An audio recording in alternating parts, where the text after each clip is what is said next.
este sentido la experiencia de Perú, que recién el Congreso aprobó establecer la paridad y alternancia de género en las listas de candidaturas a cargos de elección popular, es un hecho trascendental que sirve para el trabajo que nosotros estamos desarrollando en Guatemala, pero también que establece parámetros, experiencias para lo que están realizando mujeres de otras partes del mundo. Es por ello que pues las organizaciones acá presentes hemos organizado este conversatorio que se está transmitiendo en vivo por Facebook Live de YEPADES.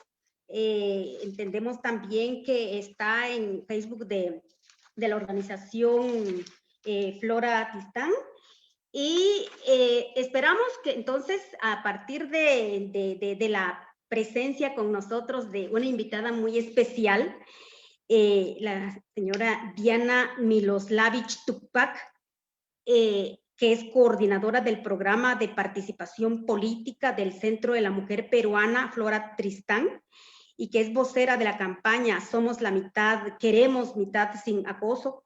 Es impulsora de la iniciativa legislativa de democracia paritaria y de diversas iniciativas sobre acoso político en el marco de la campaña. Ha realizado estudios de maestría y doctorado en la Universidad Nacional de San Marcos en literatura, ciencias sociales y especialidad en historia, es feminista, es activista, ha sido fundadora del Movimiento Amplio de Mujeres y formó parte de la coordinación en Perú de la Marcha Mundial de Mujeres y ahora en la Asamblea de los Pueblos. Y es asesora de la Red Nacional de Autoridades de Mujeres, RENAMA. Su presencia pues le da mucho realce a este evento. Decía que el objetivo es que nos compartan las experiencias de las mujeres de Perú, las estrategias, las acciones, las condiciones que les han permitido este importante logro. Y para ello, en este conversatorio, además de la grata presencia de Diana, a quien desde ya agradecemos la disponibilidad de estar con nosotras esta tarde, también estarán Ana Silvia Monzón, a quien voy a presentar en su momento, quien va también a hacer parte de este conversatorio, un tanto como reaccionando desde la experiencia guatemalteca a partir de la experiencia que nos pueda compartir Diana. Más adelante tendremos también un espacio para retroalimentación, para comentarios, para participación del público y bueno, al final también el cierre, ¿verdad? Para ver las cuestiones, las enseñanzas de este conversatorio. En términos generales, esta va a ser la dinámica, pero decía, para la presentación de Diana, que es con quien vamos a empezar, tendremos 30 minutos. Entiendo que Diana tiene una presentación que nos va pues a ilustrar en términos generales la cuestión, pero también más adelante habrá tiempo o bueno, lanzamos algunas preguntas orientadoras de la exposición de acuerdo a los intereses que como mujeres guatemaltecas tenemos. Y tal vez después de la presentación haré estas preguntas, así como refrescaré las preguntas que como digo son una guía para el conversatorio. Entonces, Diana, el tiempo es suyo. Bienvenida, Diana. Bueno, yo muy agradecida, gracias a todas ustedes por la invitación, ¿no es cierto? Agradecerle a quien ha estado en comunicación conmigo, a Carmen López, ¿no? Y ver, digamos, de compartir con ustedes la experiencia de Perú y también conocer, digamos, lo que ustedes vienen haciendo en Guatemala. Es un grato estar con ustedes. Miren, yo voy a pasar rápidamente este PPT, a ver en la segunda, la primera, por favor. Ya, un poco, digamos, para tener una idea, ¿no? Perú es un país pequeño, no tiene, digamos, tenemos más, alrededor de 30 millones. De las cosas que nosotros tenemos en común es tenemos autoidentificados como indígenas y originarios a 5.747.734. Esto ha sido producto del censo indígena que se hizo en el Perú. De de los cuales, ¿no es cierto?, más o menos son 2 millones, es casi equilibrado lo que hay de hombres y mujeres indígenas.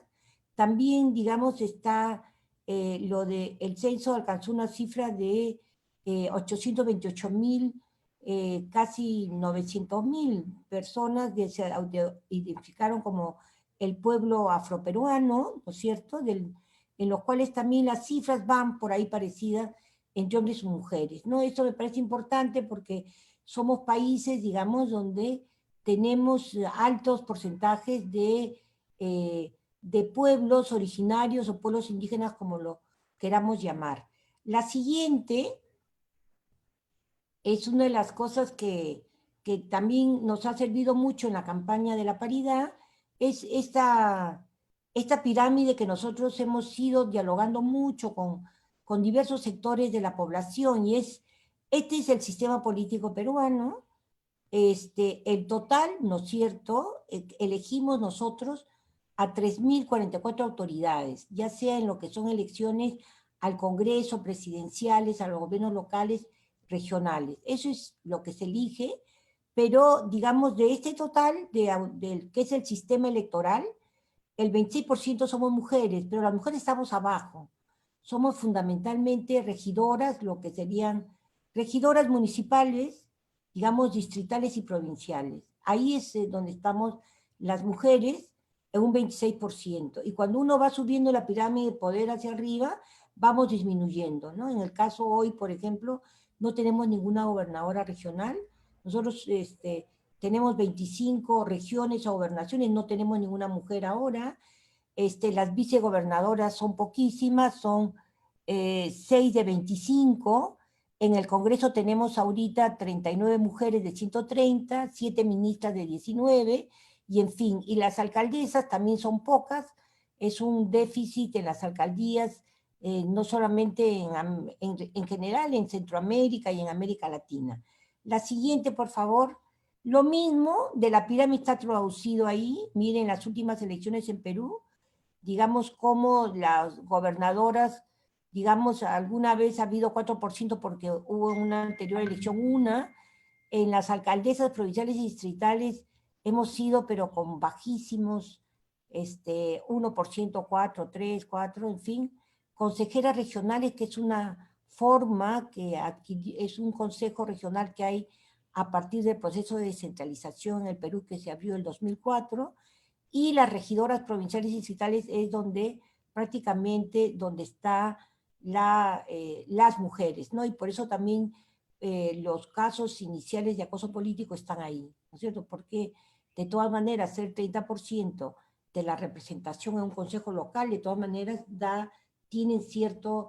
hay un poder, digamos, local que tienen hoy las mujeres. La siguiente es más o menos rápido para que vean el cuadro de... La siguiente, por favor. Este es el cuadro del Parlamento peruano. Nosotras oficialmente tenemos voto desde el año 56. Ustedes ven el Parlamento peruano tuvo nada, 4, 1, 2, 5%. Cuando esto es el cambio, es a partir, digamos, de donde están las X, ¿no es cierto? Que es en el Congreso del 2000, cuando se adoptan por primera vez las cuotas para mujeres, ¿no? No es el momento que se adoptan el 97, pero la primera elección es el 2000. Esto es al Congreso. Con las cuotas vamos 22, 18, 29, 21, 27 y ahora 25%. O sea que efectivamente las cuotas que eran del 30%, modificaron la presencia de mujeres en el Congreso. La siguiente, por favor, que es más o menos Entonces, de aquí viene, digamos, a los antecedentes más cercanos, ¿no? El año pasado, el 21 de marzo, se entrega la propuesta de democracia paritaria.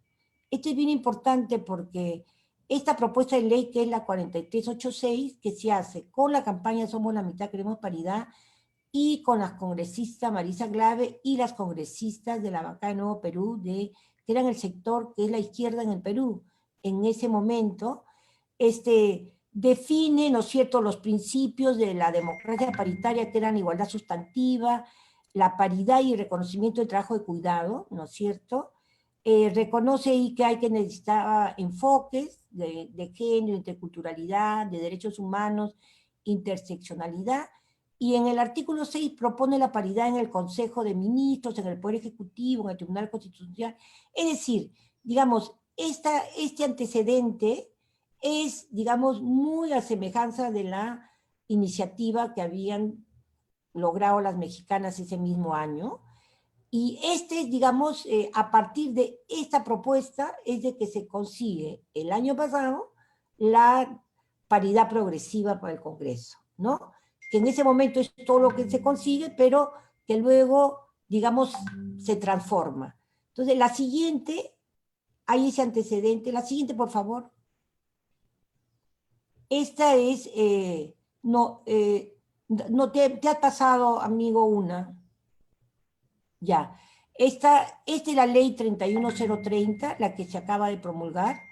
Esta es la ley de paridad y alternancia, ¿no es cierto?, que modifica, ¿no es cierto?, ya que las listas tienen que ser alternadas y con paridad para las elecciones a la presidencia y vicepresidencia de la República, ¿no es cierto? La siguiente, también se introduce esto para el Parlamento andino. La siguiente, Luis, por favor. Estas son las listas al Congreso y al Parlamento andino, también en orden alterno. La siguiente, por favor.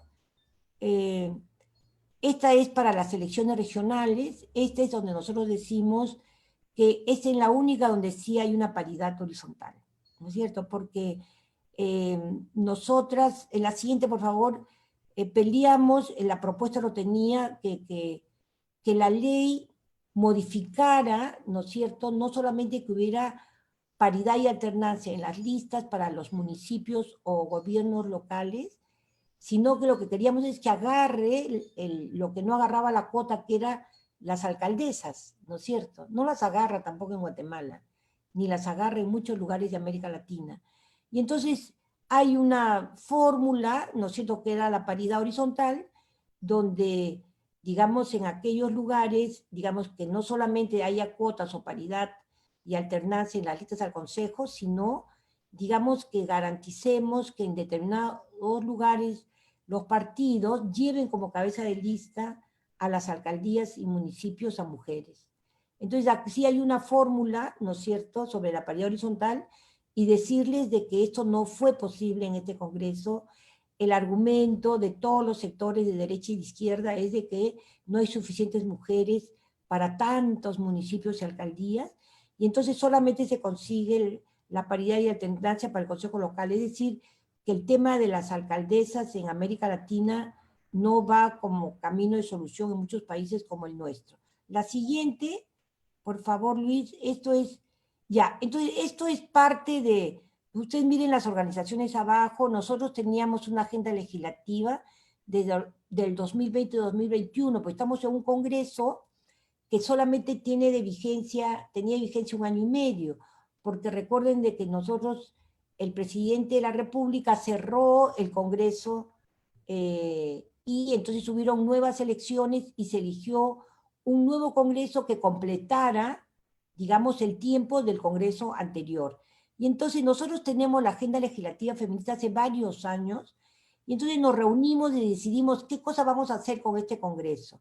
Entonces estaba lo de acoso político, lo de paridad horizontal y vertical, estaba lo de los afrodescendientes, ¿no es cierto? Estaba lo de las circunscripciones para los pueblos indígenas, en fin, había varias legislación que habíamos compuesto. Yo quiero decirles también que eso es bien importante porque hubieron organizaciones que decidieron no apostarle a este Congreso, sino al próximo que va a durar 5 años, ¿no? Que fue el caso de las compañeras trans.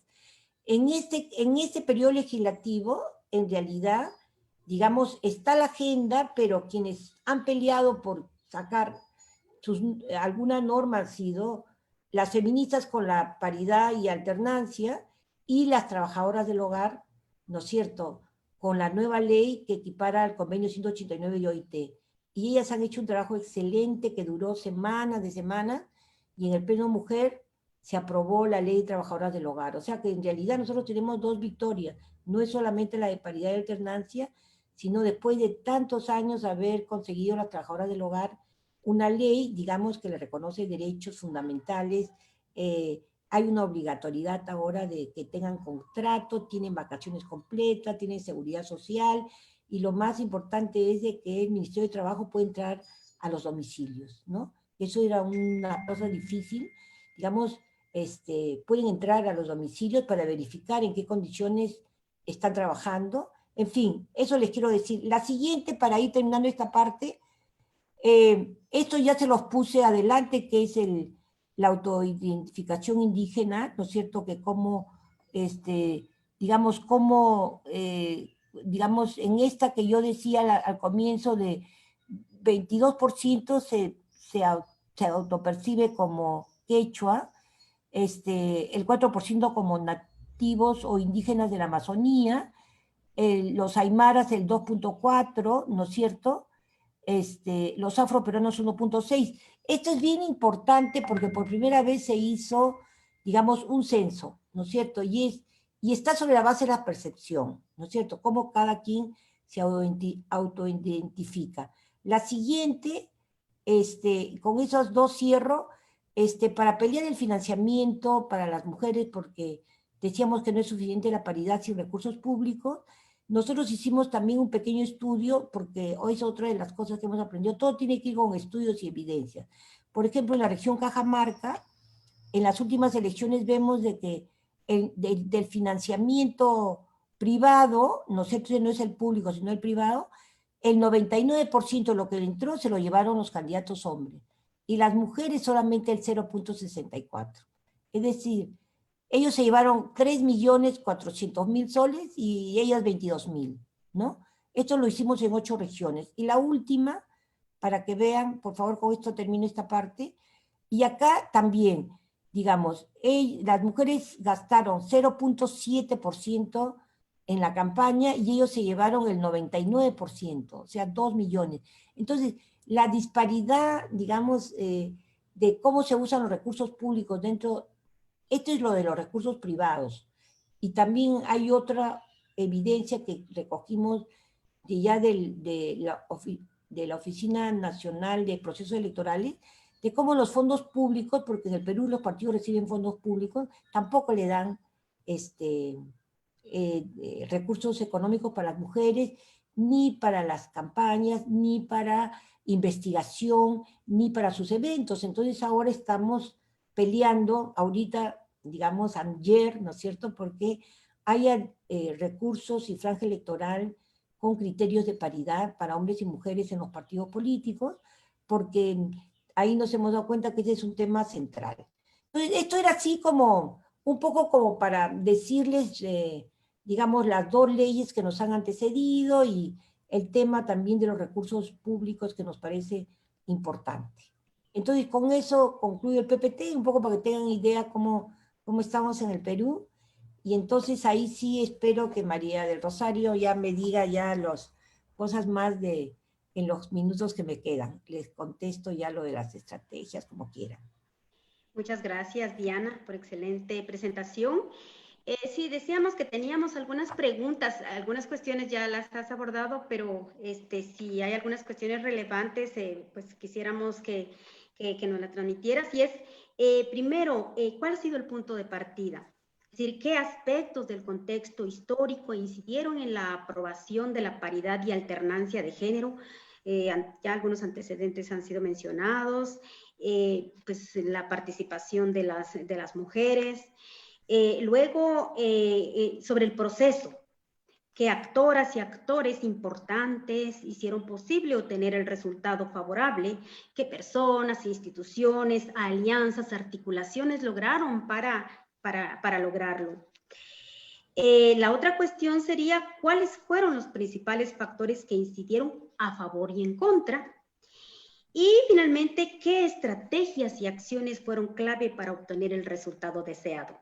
Como digo, ya algunas cuestiones han sido mencionadas, quisiéramos Sí, yo las paso relevancia. rapidísimo.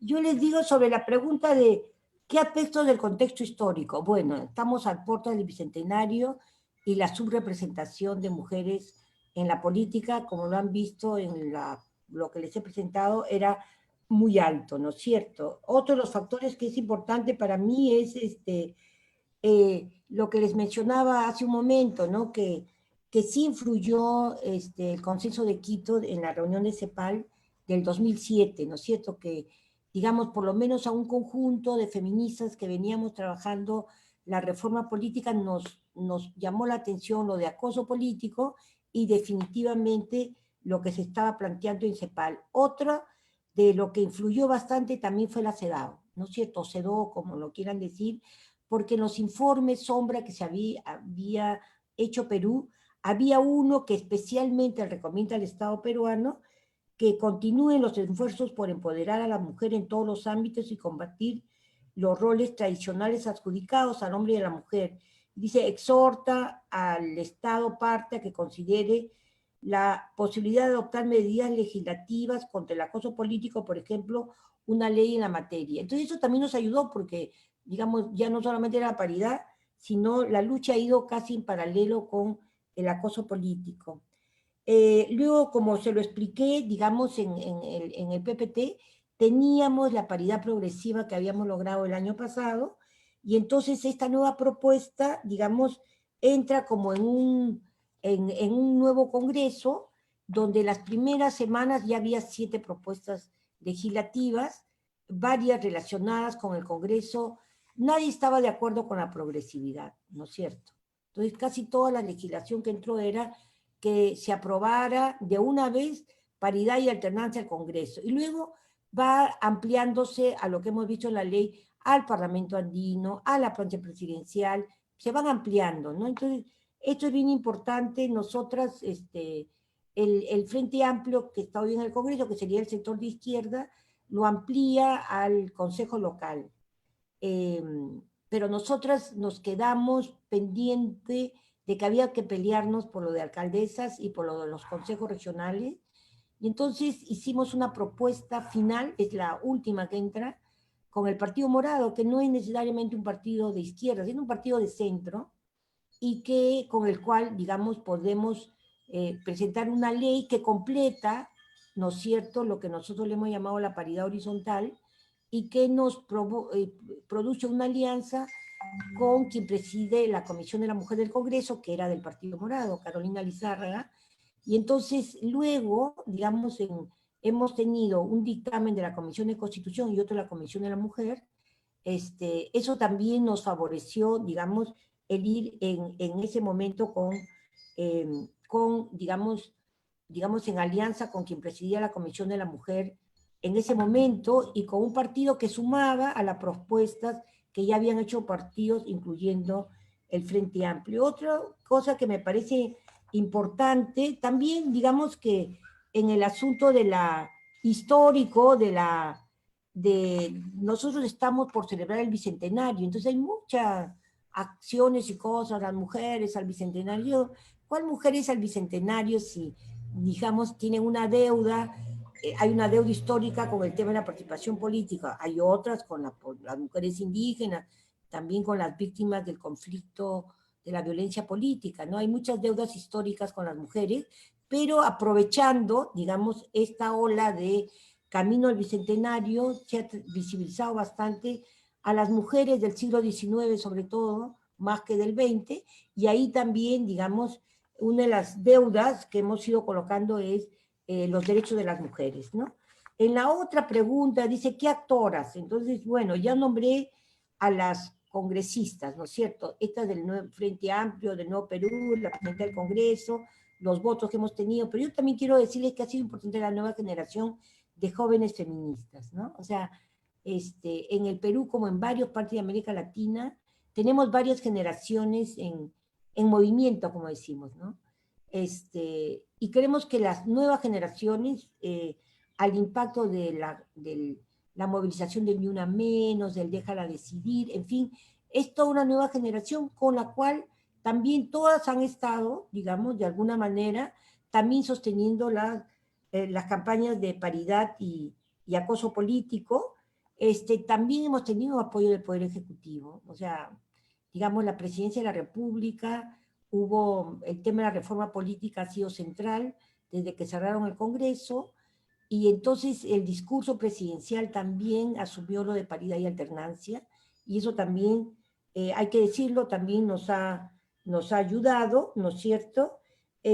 También tenemos al Jurado Nacional de Elecciones, lo que no sé si en Ecuador es el Tribunal Electoral. Jurado Nacional de Elecciones hemos sido de una demanda por no cumplir las cuotas a un acercamiento, y entonces en los últimos años con ellos hemos trabajado algunos puntos en el Código Electoral, ¿no es cierto?, que tengan que ver más con el acoso político y por lo menos con la paridad y alternancia en los gobiernos locales. Eso me parece como nuevos actores. Otro que mencioné rápido es la Red Nacional de Autoridades Mujeres. No sé cómo es, yo de Centroamérica conozco en algún momento a las Andrisas del Salvador, pero así como ha habido a Cobol en Bolivia, MUME en Ecuador, nosotros tenemos la Red Nacional de Autoridades Mujeres, que han sido muy importantes para la ley de acoso político, y también han sido muy importantes, digamos, para tener esta dimensión más nacional de la campaña de Somos la Mitad, Queremos Paridad. Luego otros actores que me parece importantes es la relación que siempre hemos mantenido con otros grupos en América Latina. En estos últimos 2 años hemos contado con la presencia de Line Vareiro, que ha sido parte de la CEDAW de Paraguay y que es una de nuestras politicólogas feministas de América Latina. Hemos estado con Nilsen Pérez, que le hemos invitado de Costa Rica, también acá en el Perú, en un evento donde también han estado las compañeras de El Salvador, ¿no es cierto? La compañera Morena de El Salvador también estuvo invitada en uno de los eventos que hicimos sobre paridad en el Perú. Digamos, hemos seguido, y también con las mexicanas, hemos seguido muy de cerca, digamos, no solamente seguimos, sino que conversamos con ellas, ¿no es cierto?, que nos parece importante, y el otro factor ha sido el propio Congreso, ¿no es cierto? Nosotras sí trabajamos y trabajamos y trabajamos, le hacemos seguimiento, les mandamos cartas, hacemos nuestro Face, el Twitter, digamos, hacemos una campaña permanente, ¿no? Y a la pregunta que ella dice, ¿qué jugó a favor? Yo creo el apoyo de la ciudadanía. Nos sirvieron las encuestas de opinión pública. Hubieron varias encuestas en los últimos años, y todas, no importaba de dónde viniera, teníamos ya casi el 75% de aprobación de paridad. En general, todos los estratos, cuando les preguntaban, ¿y usted cree que las mujeres tienen derechos políticos, están discriminadas? Todos decían sí. ¿Y usted piensa que deberían ir con paridad? Llegamos a tener hasta el 75%, entonces ha habido un respaldo también de las encuestas, y luego hemos tenido un respaldo de todas las organizaciones políticas que no están en el Congreso y también de los sindicatos, ¿no es cierto? Eso también ha sido importante. Digamos, nos hemos demorado, pero todos los sindicatos, la Asamblea de los Pueblos, todos tienen en su agenda paridad y alternancia y acoso político, ¿no? Y en contra, ¿qué hemos tenido? Hemos tenido algunas cosas en contra que también les quiero mencionar. Uno es de que por esta última vez va a haber voto preferencial. O sea que uno vota en la lista del Congreso por quien quiere, ¿no es cierto? Marca el partido y marca el voto preferencial. Entonces empezó una campaña que decía paridad sin voto preferencial no va. Nosotros hemos sacado otra que dice paridad sin financiamiento y recursos públicos no van. Y entonces nos entrampamos con el voto preferencial y logramos que la votación en la Comisión de Constitución sea diferente. Entonces hubo una votación por paridad y alternancia y ganamos. Hubo otra votación por separado de voto preferencial y perdimos.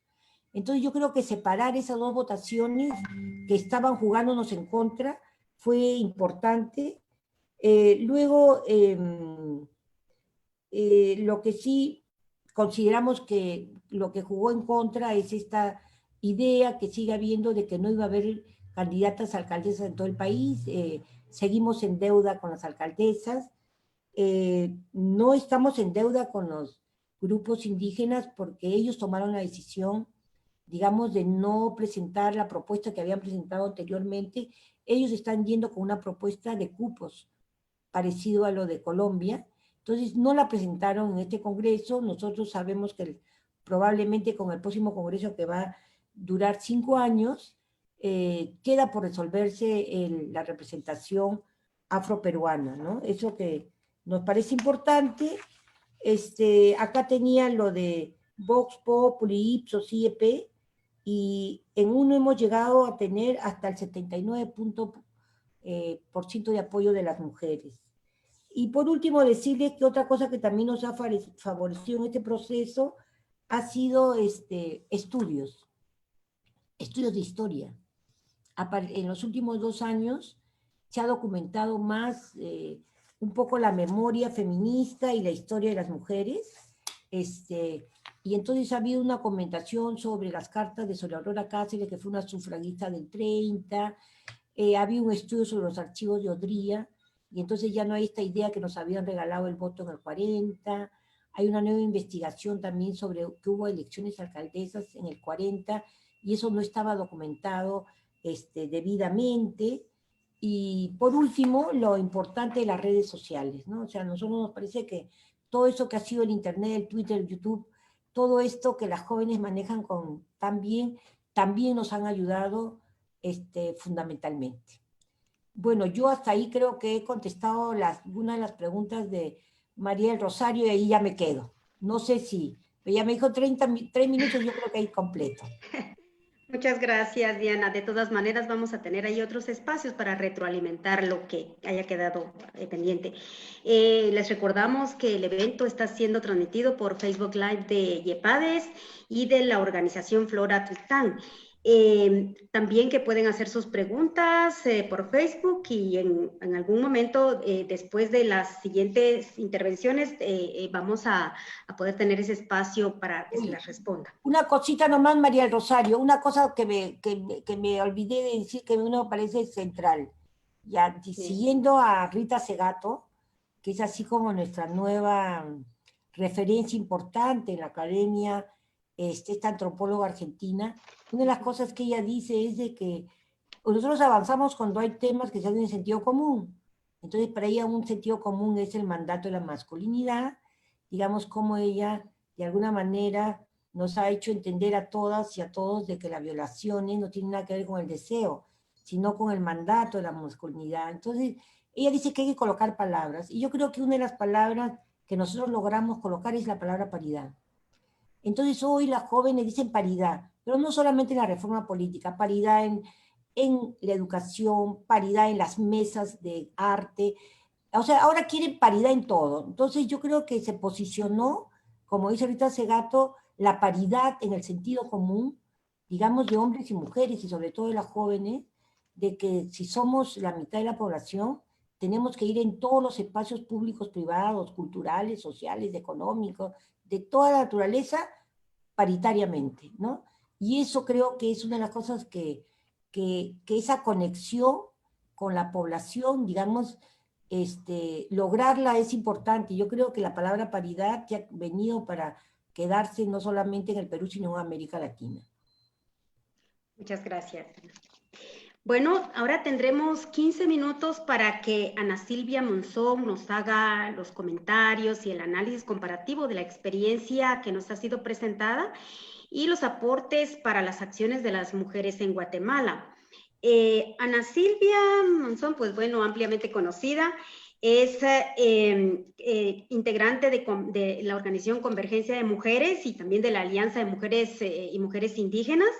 Es socióloga, tiene un doctorado en ciencias sociales, un posgrado en estudios de género y de formación en producción radiofónica, es docente universitaria en la Universidad de San Carlos, investigadora, ya decía, ha sido fundadora y presidenta de Convergencia Cívico-Política de Mujeres. Y bueno, es cofundadora del programa radiofónico Voces de Mujeres de la Universidad de San Carlos. Ana Silvia, como decía, va a hacer este análisis comparativo, comentando la experiencia, lo que le parece fundamental para la experiencia y el trabajo que estamos desarrollando las organizaciones guatemaltecas. Ana Silvia, tienes la palabra. Muchísimas gracias, María del Rosario. Un enorme gusto compartir esta tarde. Un enorme gusto también conocer a Diana Miloslavich Tupac del querido Centro Flora Tristán, queridas amigas allá con Virginia Vargas, que es también nuestra colega socióloga, ¿verdad? El año pasado estuvimos en diciembre, que de hecho estaban celebrando, me parece, alguna fecha significativa en esos días. Así que fue muchísimo gusto compartir. Y pues también con un poco de envidia, pero envidia de la buena, conocer de primera mano esta experiencia de las compañeras peruanas. Y me gustaría, en primer lugar, plantear, ¿verdad?, lo que vamos viendo son algunas características bastante similares de Perú y Guatemala. No tanto en el sentido de la cantidad de población, porque es casi el doble de la que hay en Guatemala, pero sí en el perfil de que es un país de muchos pueblos, de hecho bastante marcado, ¿verdad? La serranía, el centro, y toda la parte de pueblos indígenas. Y eso pues le da unas características similares en cuanto a los desafíos para la participación política de las mujeres. Es decir, y ella lo fue evidenciando con mucha claridad, esta disparidad numérica, ¿verdad?, en la representación de las mujeres, las brechas persistentes en cuanto a género y etnia, la exclusión de las mujeres y de los pueblos indígenas. Y por supuesto yo también me adhiero a esto que estuvo planteando Diana con relación a que estamos a las puertas del bicentenario, decir 2 siglos de creación de la República, y han sido 200 años en los cuales mujeres y pueblos indígenas siguen excluidos y negados, invisibilizados muchas veces, y todos los pasos que se han ido dando para el reconocimiento de las mujeres y de los pueblos indígenas a veces nos parece que son demasiado lentos, ¿verdad? Y eso creo que también es una cuestión que es bastante similar con nuestro país.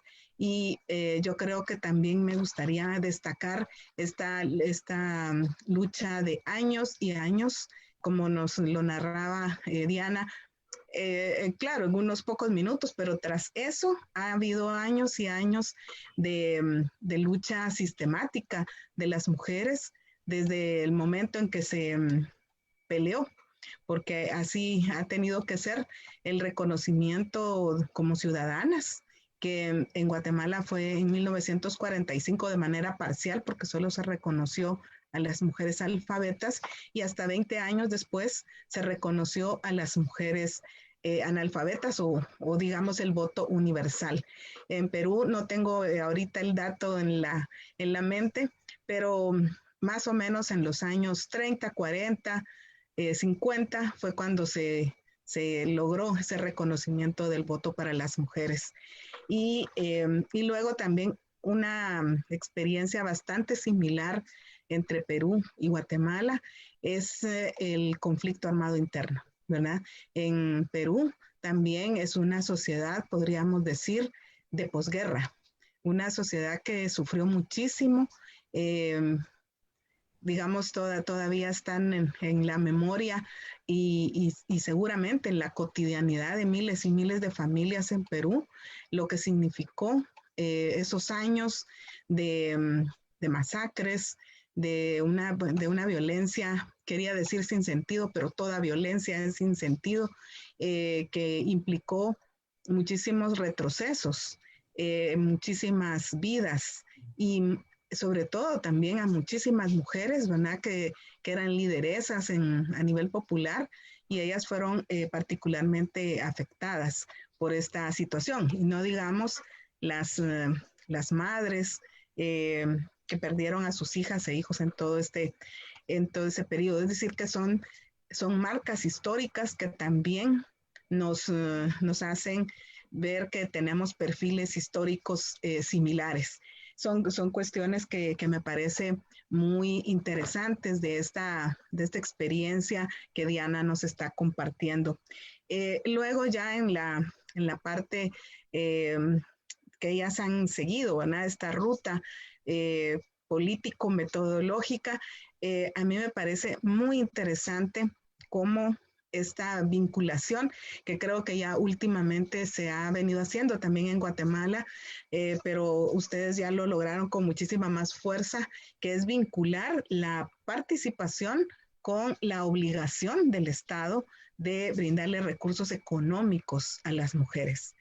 Porque finalmente ha habido una lucha histórica por el reconocimiento, ¿verdad? Que es un acto político, pero hasta muy recientemente en la historia, creo, las mujeres empezamos a vincular la enorme deuda histórica y necesidad de que para avanzar se requieren recursos financieros.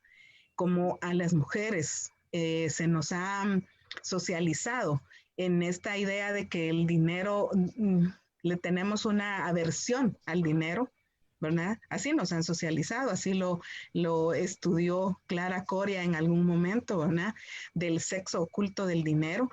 Y ahí ella hizo estos hallazgos tan interesantes de cómo a las mujeres en nuestra socialización, pues nos veíamos esta cuestión de tratar asuntos de dinero como que no nos correspondía.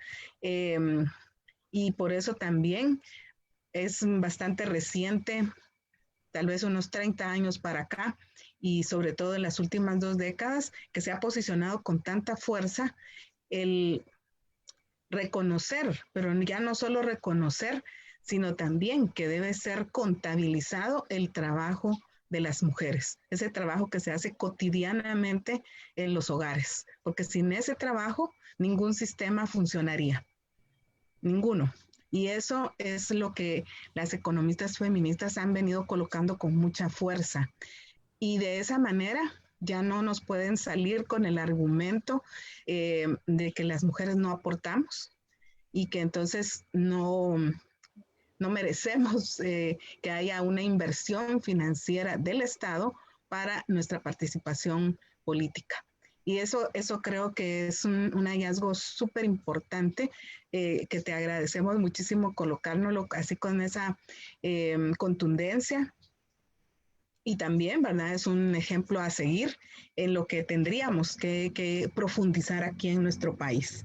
En Guatemala, como ya lo mencionaba María del Rosario, desde 1994, que es parte del surgimiento de Convergencia Cívico-Política de Mujeres, ¿verdad? Que se empezó a colocar en la agenda pública las reformas a la ley electoral y de partidos políticos, que como sabemos es uno de los nudos de estas democracias, y lo digo entre comillas aquí, entre comillas, de las democracias que ha atravesado nuestros países. En el caso de Guatemala, recordemos que durante varios años, desde 1954, después de la invasión de Estados Unidos a nuestro país, y hasta, ¿qué sería? 1985, digamos, tuvimos una democracia formal porque había elecciones, pero todas las elecciones eran ganadas por militares. De manera que los canales de expresión de la ciudadanía, sobre todo de las mujeres, estaban cerrados. 1985, después de una represión dolorosísima que implicó pues 200,000 vidas, que se dicen como una cifra, pero eso es un impacto que todavía marca nuestra historia, nuestra cotidianidad. Después de eso, en 1985, se logra incluir en la Constitución, que rige desde entonces, el artículo 4, que reconoce la igualdad entre hombres y mujeres. Y es a partir de ahí, ¿verdad? Esa base que las mujeres entonces, apenas, ¿verdad? En ese periodo en el que todavía no se habían firmado los acuerdos de paz, empiezan a colocar en el debate público, como ya decía, la necesidad de reformar la ley electoral, de introducir en las reformas a la ley electoral y partidos políticos esta idea de la participación de las mujeres. En ese tiempo, pues solamente se hablaba de las cuotas, ¿verdad? Así como tímidamente, porque todavía no habíamos reconocido, creo yo, la fuerza del número. Me encanta el lema de somos la mitad, merecemos paridad o queremos paridad, porque yo diría somos más, ¿verdad? Somos más de la mitad, no la mitad, porque casi que en todo el mundo somos el 51% de la población en términos demográficos. Es decir, que somos más de la mitad y merecemos esa paridad. De manera entonces que los años 90 marca esa historia que nos trae hasta hoy día, 26 años después, en los cuales en Guatemala no se ha logrado ese avance. Creo que aquí han sido más los retrocesos y muchísimo más fuerte la oposición de los partidos políticos y lamentablemente, hay que decirlo, de mujeres y hombres políticos que se oponen sistemáticamente a incorporar esas reformas, a pesar de que ya en el 2014, me corrigen mis compañeras si es esa fecha, cuando la Corte de Constitucionalidad también, que es el máximo órgano en nuestro país, plantea, ¿verdad?, que no riñe para nada la propuesta de reformas a la ley electoral que estamos planteando las mujeres, no riñe con la Constitución. Sin embargo, estamos nuevamente en un impasse en el cual se le vienen dando prioridad a otras cuestiones y no a esta propuesta de paridad y de alternancia, porque eso también se fue incorporando en el camino y aquí es necesario reconocer el enorme aporte de la Asociación Política de Mujeres Mayas Moloch y luego de Alas de Mariposa, que junto con Convergencia han venido pues apuntalando esta propuesta, esta posición. Y realmente esta es una de las cuestiones que creo que seguimos con estos desafíos. Por eso nos pareció tan importante acercarnos a Diana y agradecerte muchísimo de veras esa disposición y tu tiempo para compartir con nosotras. Y hablábamos antes del inicio que la pandemia, así como nos está planteando abriendo algunas brechas, también tiene efectos positivos en el sentido de que algo que venía, que era la virtualidad, ahora nos acerca, ¿verdad? Imagínense cuándo podríamos traer a Diana desde Perú, pues ahora con estas plataformas, pues solo le damos un clic y aquí la tenemos. Así que yo quiero reconocer y pues esta disposición y tu tiempo, Diana, y celebrar, ¿verdad? Que en el Perú las mujeres pues tengan ya esta posibilidad y agradecer también estas enseñanzas que nos estás dejando con relación a cómo todo abona, ¿verdad? La multidimensionalidad de acciones que tenemos que hacer. Tenemos que hacer acciones políticas, tenemos que hacer acciones académicas y acciones comunicativas. Es decir, todo suma.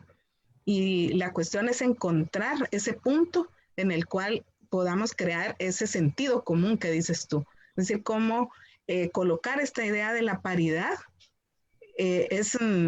nadie se puede, va a querer sentirse fuera de ese sentido común, ¿verdad? Porque ya va a sonar obsoleto y ojalá lo logremos pronto en nuestro país.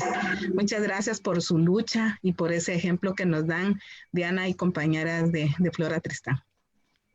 Gracias, Anita. Gracias. Gracias, Ana Silvia. Los siguientes 10 minutos serán para que tú, Diana, también puedas comentar estas consideraciones, estas similitudes que ha planteado Ana Silvia. respecto a la experiencia de Guatemala. Y bueno, si hay algunas cuestiones que quisieras ampliar o acotar sobre los puntos ya expuestos, pues tienes también este tiempo. Sí, yo quiero, sí, gracias, Ana Silvia. También yo quiero, ya que estamos hablando de Guatemala, bueno, yo he estado en México en los 80s y formé parte del Comité de Solidaridad con los refugiados guatemaltecos. Ahí no se llamaba guatemalteca porque eran machistas, ¿no es cierto? Entonces, hoy, digamos, ya les hubiéramos cambiado el comité, ¿no es cierto? En ese proceso estuve varios años, ¿no es cierto?, siguiendo, digamos, lo que pasaba en Guatemala con, con los refugiados, las refugiadas, y entonces sí conozco, digamos, de lo que Ana Silvia está conversando, digamos, del impacto, ¿no es cierto?, de los conflictos, digamos, acá hay que tener mucho cuidado con cómo lo mencionas, porque, eh, digamos, nosotros hemos tenido una violencia política en nuestro país que luego, digamos, este conflicto armado interno, digamos, ha terminado señalando, digamos, que los grupos levantados en armas eran terroristas, ¿no? Y en eso ha habido un consenso grande de la población de que fueron terroristas, digamos, fue un terrorismo lo que hicieron, digamos, con la población, sin duda, digamos, en el número de muertos, que hoy decimos que los muertos de la pandemia han pasado a los muertos y las muertas de la violencia política de esos años en nuestro país. Es una cosa impresionante. Digamos, hoy tenemos más muertos que el conflicto. Decirles de que, como sigue diciendo Ana Silvia, hoy, por ejemplo, en el Congreso estamos detrás de un reconocimiento en el programa de reparaciones que hay, digamos, que se consiguió con el Estado peruano, digamos, no entraron las víctimas de esterilizaciones forzadas. ¿No es cierto? Que hoy, digamos, más bien las feministas en los últimos 10 años, 15 años han levantado con fuerza, ¿no es cierto? Que el informe de la Comisión de la Verdad que hubo en el Perú, digamos, fue así como en prioridades. Y entonces una de las últimas prioridades que no entraron fueron las víctimas de las esterilizaciones forzadas y tampoco el número de mujeres violadas, ¿no es cierto? O sea que una prioridad con las desapariciones, las muertes sobre todo, ¿no? Entonces, esta nueva generación de feministas han salido con fuerza a recolocar, digamos, en el imaginario público que hay una deuda con las esterilizaciones. Y hoy, por ejemplo, tienen una consigna que dice, somos las hijas de aquellas que no pudiste esterilizar. Somos las hijas de las campesinas que no pudieron esterilizar. Y hoy se ve con mayor nitidez que las esterilizadas fueron hijas de las campesinas y de las indígenas. Recién las organizaciones indígenas también se han sumado en los últimos años a esta lucha que tiene muchísimos años, tiene cerca de 20 años, ¿no es cierto?, y que sigue hoy también en vigencia en este Congreso. Por eso le contesto a Carmen López lo que dice digamos, si la violencia política puso en la invitación.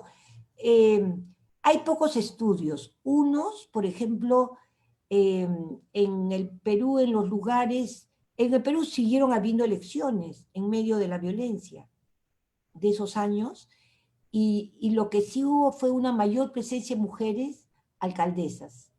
En una ciudad como Huamanga, por ejemplo, tenemos hasta 3 alcaldesas que fueron asesinadas. Entonces, las mujeres, esto es muy similar también, he leído también información de Palestina, digamos, cuando les abren la posibilidad a las mujeres de entrar a las alcaldías. En tiempos de conflictos, digamos, las mujeres entran o las dejan entrar, digamos, a los espacios de decisiones políticas. Entonces, eso también pasó en el Perú.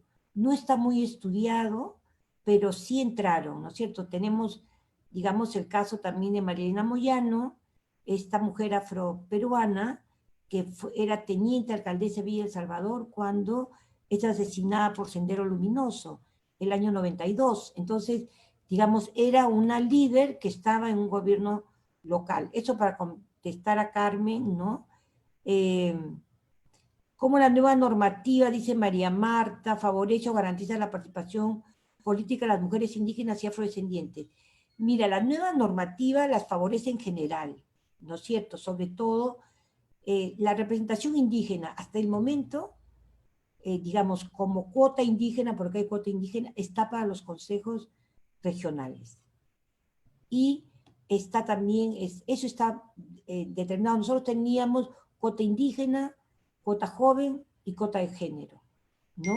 En este nuevo panorama, digamos, como todavía no hay las elecciones locales y regionales, creo que hay, digamos, la propuesta de una coordinación muy grande de organizaciones indígenas, estaban proponiendo lo que son cuotas, digamos cupos, más que cuotas, cupos, digamos, de que tengan una representación directamente al Congreso, ¿no? Entonces, esto me imagino que ellos lo van a presentar en las próximas, en el próximo Congreso.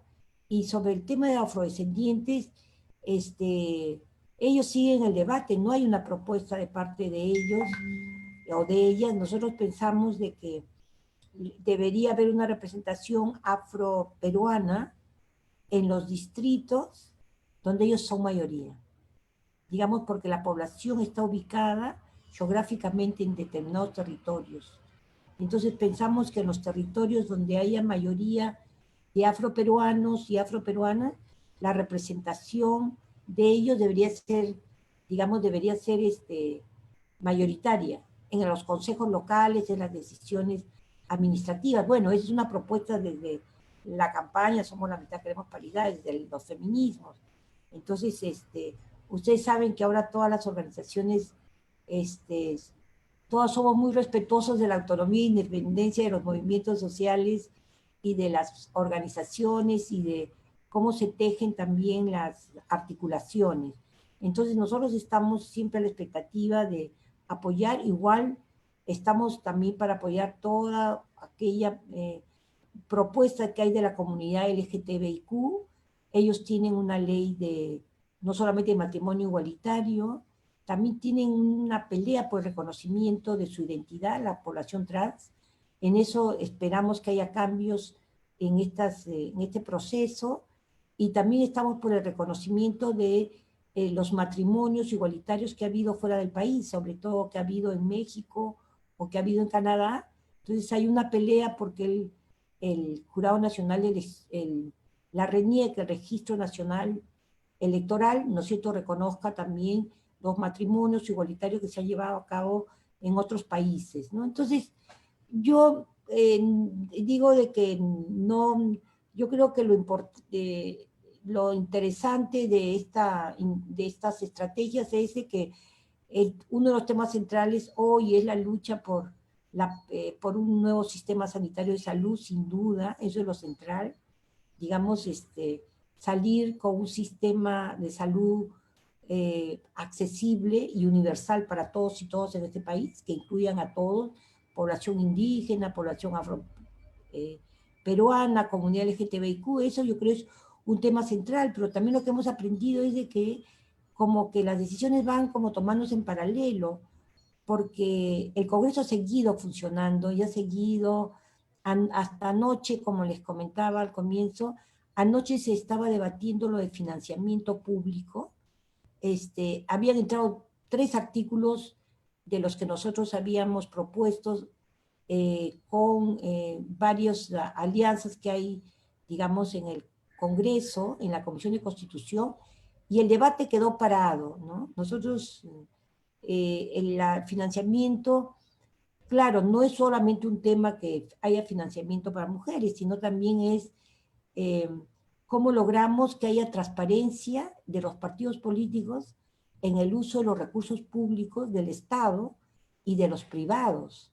O sea, que hay una prohibición ahora de que las grandes empresas donen plata para la campaña, ¿no es cierto? Nosotros tenemos varios presidentes en la cárcel, digamos, medidas de prevención por haber recibido fondos públicos de parte de Odebrecht, ¿no es cierto? Y de empresas brasileñas en sus campañas electorales. O sea que la legislación que se está discutiendo también tiene que ver con cosas también que hay que prevenir, que en el futuro, digamos, no haya esta relación, digamos, de las empresas, digamos, grandes con las candidaturas, que me imagino que también eso pasa no solamente en el Perú, sino que no sé si Ana Silvia ahí tiene algo que decir, o sea que el problema del financiamiento es un problema más global y general, y ahí es que también nosotros estamos colocando lo de financiamiento para mujeres, ¿no? Eso me parece, no sé si hay otra pregunta. Sí, está una primera pregunta. A ver, permítame. Sí, ¿consideras que la paridad progresiva fue clave para llegar a la aprobación de la paridad? Sí, yo creo que en un momento la paridad progresiva fue importante el año pasado. ¿Y por qué fue importante? Porque cuando el nuevo Congreso se constituye, desde la primera semana empiezan las propuestas y estaba en la campaña electoral. Todas las organizaciones dijeron que no había paridad progresiva, que la prioridad era ya. Entonces entramos, digamos, con un acuerdo de casi la mayor parte de las bancadas de que la paridad progresiva había que eliminarla y que tenía que ser de inmediato en las elecciones que para nosotros son en abril del próximo año. Sí nos ayudó.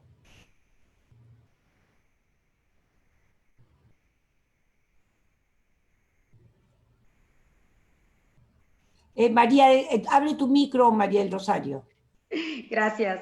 Sí, decía que queremos, hay otras preguntas por ahí, pero queríamos invitar a quienes nos siguen en las redes a que hagan sus comentarios y otras preguntas, ya sea para la exposición de la experiencia peruana o los planteamientos hechos también por Ana Silvia Monzón. Antes estaba la pregunta de cómo la violencia ha afectado la participación de las mujeres. Alrededor de eso, pues ya se respondió. Creo que, o si quisieras ampliar sobre los avances que tienen las propuestas para penalizar la violencia política contra las mujeres. Bueno, en el Perú nosotros le llamamos acoso político porque no usamos la violencia política, porque la violencia política se remite a este conflicto, digamos, tan difícil, ¿no es cierto?, que tan similar, como dice Ana Silvia, que también Perú vivió durante muchos años. Entonces, llamamos acoso político. Nosotros tenemos, hay un reconocimiento del Estado peruano a esta nueva forma de violencia, y yo digo que es una resistencia del patriarcado a la presencia de las mujeres en la política, aunque sea en los espacios locales. Hoy estamos peleando, digamos, tenemos 7 años, digamos, con casi 4 iniciativas de acoso político. El año pasado casi lo conseguimos, pero a una congresista se le ocurrió decir que su papá también ha vivido acoso político. Y se quedó en un cuarto intermedio, ¿no? Paralizado ahí en el pleno del Congreso. Hoy, digamos, en el pleno mujer que ha habido, no entró, pero sí vamos a seguir insistiendo en lo que quede, en lo que va a este Congreso, que ustedes saben que el Perú está en una crisis política muy grande, ha habido una especie como de complot, ¿no? Conjura, otros dicen, digamos, digamos, para pedir la vacancia presidencial, ¿no es cierto?, en estos días, y que según la Constitución, quien estaría, si vacan al presidente, entraría como presidente y vicepresidente del Congreso. Entonces, el Congreso mismo también ha entrado en una crisis profunda, ¿no es cierto?, en esta semana, ¿no?, en estos días. Entonces, nosotras pensamos de que es poco probable ya que haya una vacancia presidencial, porque hay una reacción ciudadana muy grande a favor de que si hay algo que tenga que resolver el presidente de la República, que lo resuelva cuando termine su mandato por la vía judicial, porque eso está previsto, y no en este momento de responsabilidad que hay en el Ejecutivo. Entonces nosotros pensamos de que en este tiempo que queda vamos a hacer dos cosas. Uno es insistir en lo de acoso político, hasta donde podamos, apoyar la iniciativa de reconocimiento de las mujeres de víctimas de esterilizaciones forzadas, y luego acompañar, hacemos vigilancia en los procesos electorales, seguimos un observatorio, todos los días levantamos casos de acoso político de autoridades mujeres. O sea, ayer había una reunión para levantar casos también de una autoridad al sur, en Puno. O sea, todos los días levantamos casos. Durante la pandemia hemos registrado 24 casos de acoso político. Entonces no tenemos ley, pero tenemos ordenanzas que conseguimos y tenemos una legislación apropiada de parte del Estado. Entonces, digamos, nos vamos a continuar, pero sí, ya empezó el proceso electoral y sí le vamos a hacer, nosotros siempre hacemos seguimiento al proceso electoral, uno para que las mujeres candidatas no vivan acoso político, uno para que ver si todas las propuestas tienen algo, digamos, que proponer sobre mujeres, si no vamos, si estamos ahí, digamos, a discutir con ellos. Entonces el proceso electoral va a ser un poco difícil en medio de la pandemia, no sé, ya ha habido elecciones en República Dominicana, todos dicen que esto va a ser muy complejo, pero bueno, ya están programadas, como decimos nosotras, la democracia es la única forma de convivencia humana que conocemos y seguimos apostando en ella a pesar de lo que Debbie, lo que dice Ana Silvia.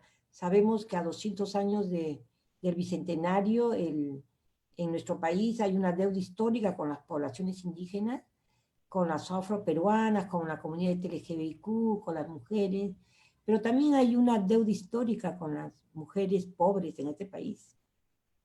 Y en general con quienes tienen, o sea, con un sistema económico que ha hecho que las desigualdades cada vez más sean más profundas. Entonces, igual nosotros, pero a pesar, digamos, de las críticas que tenemos al modelo económico, digamos, a estas políticas económicas que se han venido dando en el Perú y que hoy con la pandemia han quedado expuestas a que, digamos, 7 millones de personas en el Perú que debían recibir un bono no lo han recibido todavía, por ejemplo, ¿no? Un bono que no llega ni a $200 cuando ya tenemos 6 meses de pandemia. O sea, no han terminado de redistribuir los bonos. Sabiendo todo eso y con todas las dificultades, nos seguimos apostando de que el único sistema que tenemos es esta democracia que hay que fortalecerla. Y yo creo que con eso, yo creo que esa es también la gran lección, Ana Silvia, que nosotros tenemos. Digamos que a pesar que tenemos 4 presidentes presos, ¿no? Uno en Estados Unidos y 3 en el Perú, digamos que es un desastre. O sea, luchamos por la democracia y tenemos todos los presidentes, digamos, en prisión preventiva, pero creemos de que el feminismo está vinculado a la democracia, a esta forma de democracia. Vamos a seguir peleando por cambiar los modelos económicos. Creemos que nada está escrito en piedra y que las industrias extractivas también hacen lo que les da la gana en el Perú. El tema laboral es una vergüenza, digamos, de que gran parte de los recursos hayan ido más para las grandes empresas que para la gente que lo necesitaba en esta pandemia. En todo eso coincidimos con muchos sectores, pero lo que sí, digamos, estamos clarísimas es de que seguimos luchando por los cambios, pero en democracia, ¿no es cierto? Y yo creo que esto ha hecho también que este sector del feminismo, digamos, que somos un sector, no somos todas, somos expresiones del feminismo, como lo es Flora Cristal, digamos, siempre hemos apostado porque, digamos, la democracia es que, a pesar de lo difícil que ha sido para todas, en todos países similares, situaciones económicas similares, políticas liberales similares, pero creemos de que podemos mejorar, digamos, en ese sistema democrático que hay que mejorarlo, y por eso es que hemos apostado mucho a la reforma política, ¿no? Y hoy nos vamos al fortalecimiento de los partidos en los próximos años, porque no hay otra forma no es que estamos apostando a un partido de mujeres, no, digamos, estamos apostando a que haya partidos, ¿no? Y no hay partidos, ¿no? No sé si pasa lo mismo en Guatemala, pero no hay partidos. El señor que nos gobierna hoy, digamos, era el vicepresidente de un señor que gana las elecciones, digamos, porque el Perú se polarizó frente al fujimorismo, ¿no? Entonces, hoy también, seguro que en las elecciones próximas vamos a ir a otra polarización,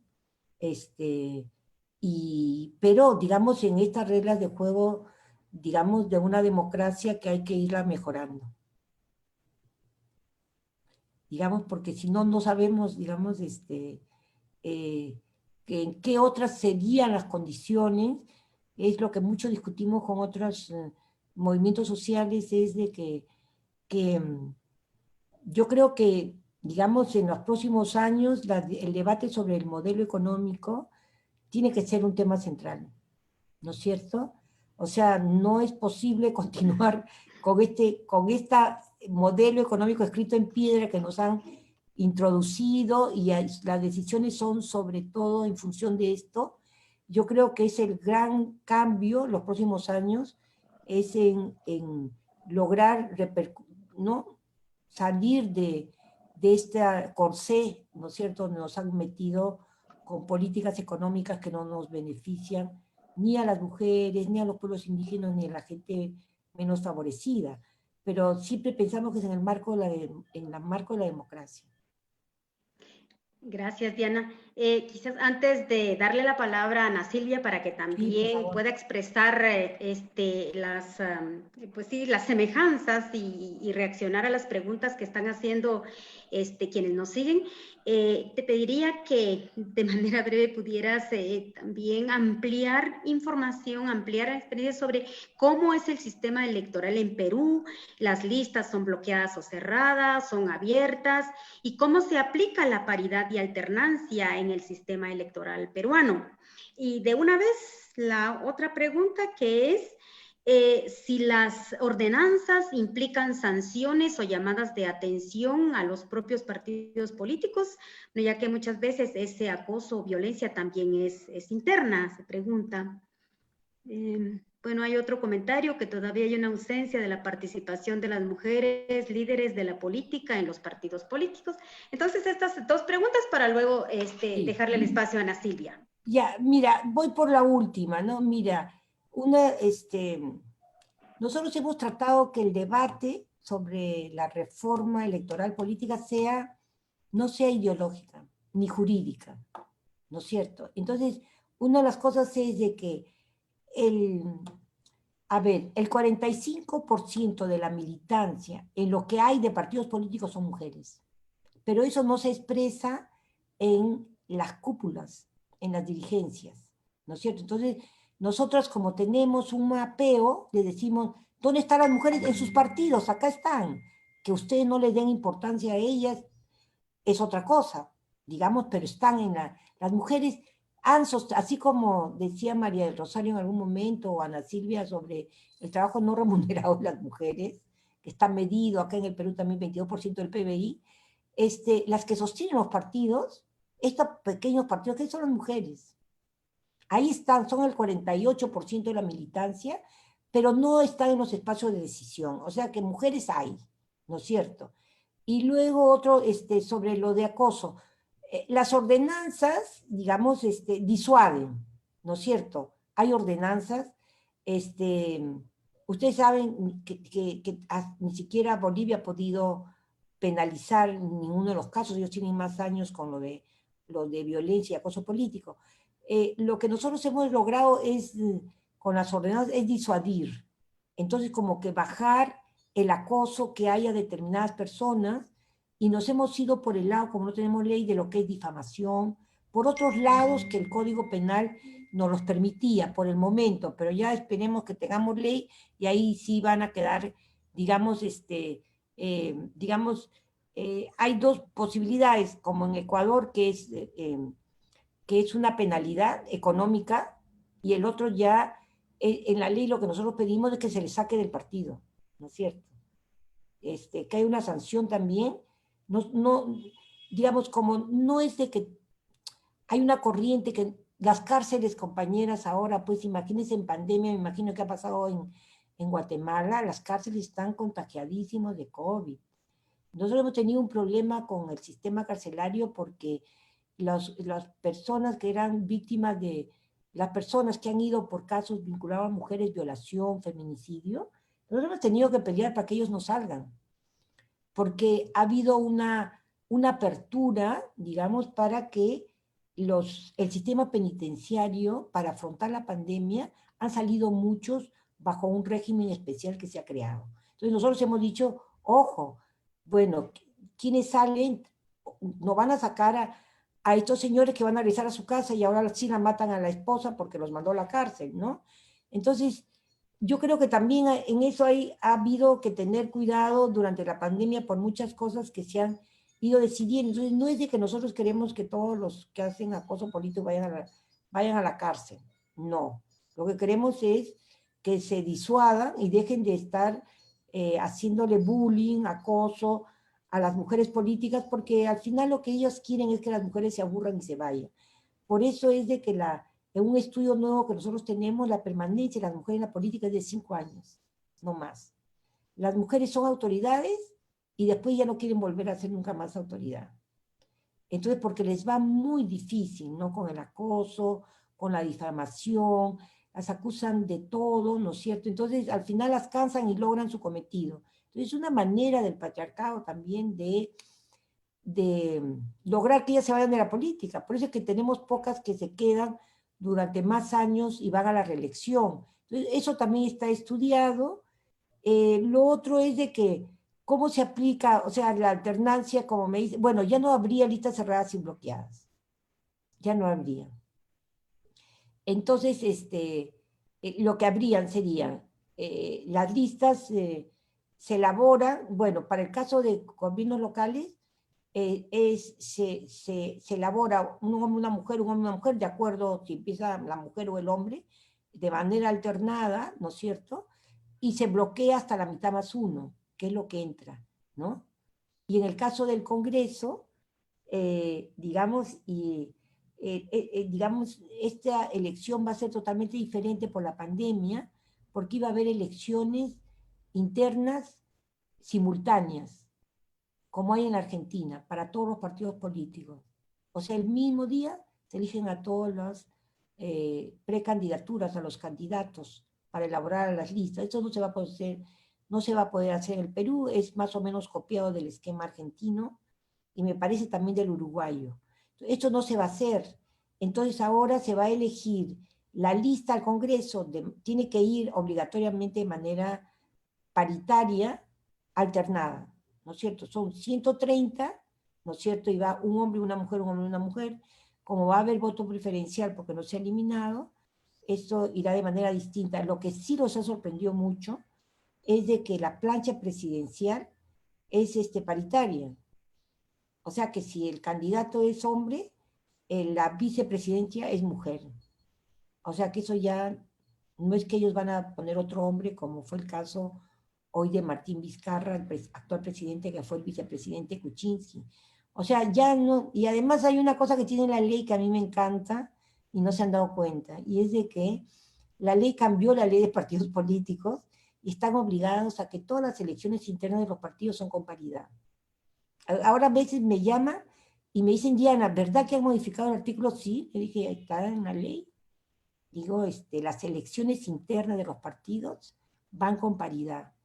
Le digo, qué pena que no se dieron cuenta en el momento que eligieron y que votaron. Le dije, pero, digamos, eso yo sí creo que va a cambiar la composición también de los partidos. Ustedes saben de que en América Latina, si esperamos que los partidos cambien, no vamos a ser viejitas y no va a pasar nada.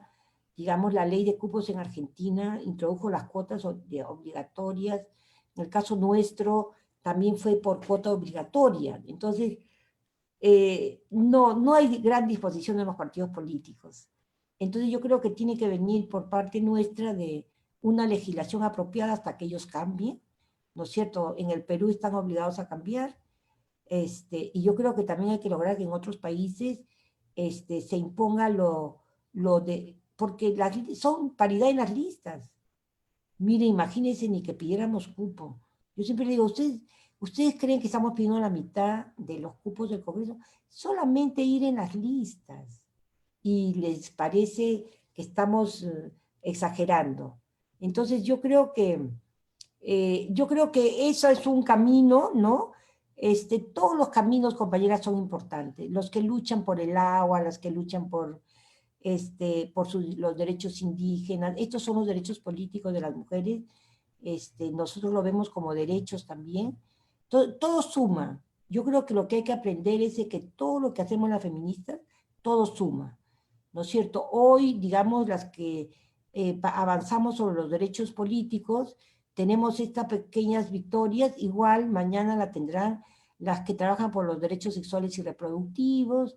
La despenalización del aborto por violación es una deuda que no pasa en un país conservador como el nuestro, que ya tenemos varios años, pero digamos, la lucha por las defensoras, esta es una revolución ahora por el acuerdo de Escazú, que no hay forma de que se firme en el Perú.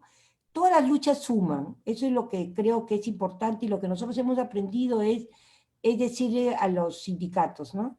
A ver, a la central sindical más grande, ellos tienen en su agenda paridad y alternancia.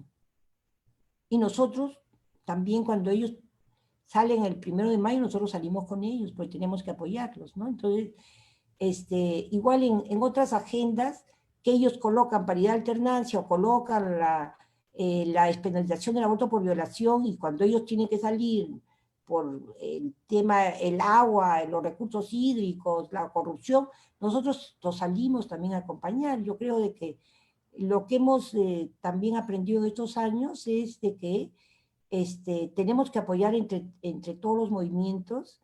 Entonces, hoy es el apoyo para uno, mañana para el otro y pasado mañana para el otro, pero que, digamos, digamos, sin necesidad de tener que sentarnos a discutir la unidad ni nada, simplemente, digamos, que son apoyos, ¿no es cierto?, que nosotros debemos dar a todos los movimientos, que todos son justos y todos luchan, digamos, por un interés común. Yo creo que eso también ha sido importante para la paridad y alternancia. Aunque ahora no se vea, ¿no? No se vea, pero sí ha sido importante, digamos, ganarnos a los movimientos sociales para la paridad y alternancia. Gracias, Diana. Ya algunas cuestiones van acercándose a lo que son las lecciones aprendidas. Entonces, invitaría a Ana Silvia Monzón, que aparte de hacer pues algún breve comentario sobre las preguntas que en general se han hecho, pudiera de una vez tomarse el tiempo, también unos 5 minutos, para poder hacer sus valoraciones finales, sí, haciendo énfasis precisamente en esas lecciones aprendidas, y luego pues le volvemos a dejar la palabra a Diana para cerrar la atención. Sí, muchas gracias. Bueno, yo creo que esta cátedra que nos está dando Diana, ¿verdad? Pues también es el resultado de una rica experiencia, como nos ha colocado, y creo que las otras problemáticas que ahora retomaste nos llevan también al enorme problema de la corrupción, y de cómo la propuesta y coincido plenamente, ¿verdad? En esto que ha sido un nudo también dentro de los movimientos feministas, de si apostarle a la democracia, aunque ya sabemos que la democracia tal como está planteada no es la panacea, no es que va a resolver todos los problemas, porque es una democracia que tiene problemas de origen, ¿verdad? El problema de la exclusión es un problema de origen, y se ha tratado de ir como avanzando, y las mujeres planteando sus reclamos desde siempre, y pues ahí sí que nuestro referente tal vez más inmediato en la historia es Olimpia de Gauche, cuando hace su declaración de los derechos de las mujeres y la ciudadana. Pero efectivamente, aún esa democracia, con todas estas falencias y y vacíos que todavía tiene, es el marco en el que muchísimas mujeres le estamos apostando a crear, ¿verdad? A abrir esos espacios. No son los únicos, por supuesto, porque el movimiento feminista tiene muchísimas corrientes y posicionamientos y hay otras formas también en las que se está haciendo esas grietas al patriarcado, ¿verdad? Hoy, por ejemplo, hablábamos con una colega del Salvador, ¿verdad? Porque también se está abriendo un coloquio sobre las mujeres y el bicentenario. Un poco más tarde vamos a empezar con ese coloquio y hablábamos de cómo incluso solo plantear en esto que decías del sentido común, enunciar a las mujeres y el bicentenario ya implica una disonancia cognitiva. Y eso es lo que muchas mujeres también y movimientos feministas estamos haciendo, porque es otra forma también de estremecer estos pilares del patriarcado. Y creo que también otra cuestión que me gustaría puntualizar en esto que nos narrabas y que también hemos vivido aquí, tiene que ver con la corrupción y cómo la propuesta de las feministas es que no puede haber una política sin ética, ¿verdad? Tiene que estar estrechamente vinculado y ese es el plus y esa es una de las diferencias de cómo hacer política desde otro lugar, ¿verdad? No es que querramos entrar a los espacios de participación política para seguir haciendo lo mismo, ¿verdad? Sino es con otros referentes. Y es con ese referente de la ética que está vinculada con la justicia social. Ya bien tú lo planteabas, ¿verdad? De cómo es necesario sumarse a todas las luchas, porque todas las luchas o todas las problemáticas finalmente tienen causas comunes, que tiene que ver con las jerarquías de poder, con la explotación, con el despojo, ¿verdad? Y todo eso afecta a mujeres y hombres. Y el hecho de ir avanzando en estas propuestas y en colocar otros lenguajes, otras palabras, otros significados, creo que es de una riqueza enorme. Nos deja de esta tarde pues muchísimas lecturas, muchísimas cuestiones en las cuales seguir reflexionando. En esto, digamos, también esas diferencias de por qué llamarle acoso político y no violencia política, creo que también agradecemos ese tip, porque es importante irlo reflexionando, ¿verdad? Efectivamente, esa violencia política está presente y la violencia política vinculada con la violencia institucional, porque finalmente se van generando una serie de reacciones de las instituciones que lo que hacen es limitar la organización de las mujeres. Y no solo en la política, sino en todos los espacios, ¿verdad? En todos los espacios. Por eso es tan relevante también esto que nos compartes de cómo han logrado hacer sinergia con la central de los sindicatos. Porque en el caso de Guatemala eso no ha sido tan fácil. Creo que ahí todavía hay muchísimos desafíos para atender esos puentes con otros movimientos para que se vayan sumando a nuestras agendas, así como muchas mujeres se suman a las agendas de pueblos indígenas, de las luchas por el agua, de los territorios, ¿verdad? De la defensa de los territorios donde las mujeres tienen un papel preponderante. Muchas gracias de nuevo, Diana, por esta lección, por esta cátedra, más bien, y que nos deja de veras como muchas ideas que para seguir reflexionando, porque claro, en este proceso que es tan largo, que como te comentamos ya lleva 26 años, ¿verdad? En esta versión, porque antes hubo que hacer la lucha primero por el voto, por el reconocimiento, por el artículo 4 y ahora por esa reforma a la ley electoral y a veces se hace muy cuesta arriba, ¿verdad? Y a veces pues también las energías ya nos fallan porque tenemos como quien dice todo listo y por un voto no se logra, ¿verdad? Y Sí, pero quizá también una cosa sí les quiero decir que creo que ha sido relevante, es de que nosotros en el Congreso Cerrado teníamos casi una bancada feminista. Eso también hay que decirles. sí. Acuérdense que una alianza que en ese momento fue el Frente Amplio, que después se divide, con Verónica Mendoza como candidata a la presidencia, logra una representación parlamentaria de 20 congresistas después de casi 30 años, ¿no es cierto?, de crisis de la izquierda peruana. Entonces, esa bancada coloca, digamos, 3 congresistas notables que fueron Marisa Glave, Tania Pariona, con representación indígena, y Indira Wilka, ¿no?, que venía de ser la hija de un dirigente sindical asesinado, ¿no es cierto?, hace muchos años. Entonces, esta bancada feminista de jóvenes de izquierda es también la que logra la paridad progresiva y que tenía articulación con las feministas y con la campaña Somos la Mitad, Queremos Paridad.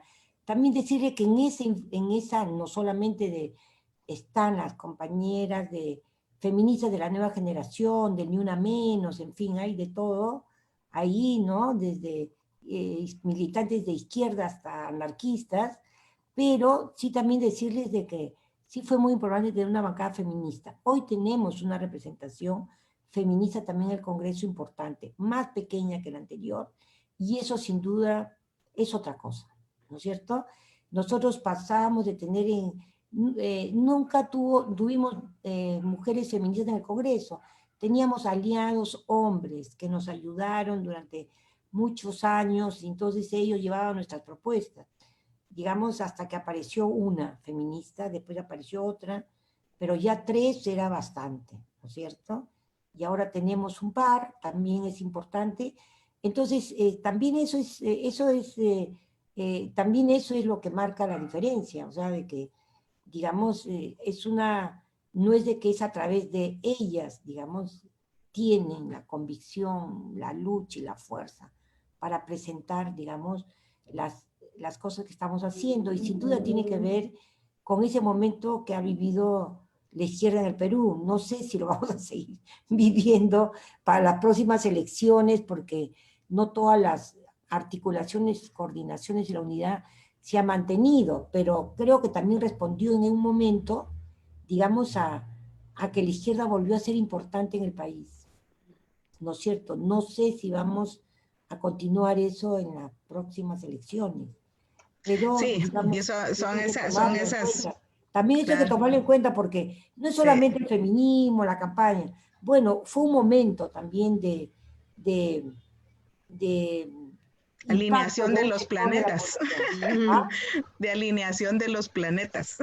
Claro, también eso que dice Ana, ¿no? Yo la verdad que sí lo quiero decir antes porque justo me acaba de mandar un mensaje una de las ex congresistas y decir, no, estas además eran jóvenes de otra generación, con una fuerza, claro, planteaban en todos los medios de comunicación el acoso político, la paridad y todo lo demás. Hoy ya no están en el Congreso, pero igual ha habido otras que han entrado. Entonces esto sí es bien importante, por eso es que yo soy de las que hay que animar a las nuevas generaciones a que entren a la política, a los partidos. Tenemos que estar en el Congreso. Digamos, claro. Si no, es bien difícil no estar adentro y solamente estar desde afuera.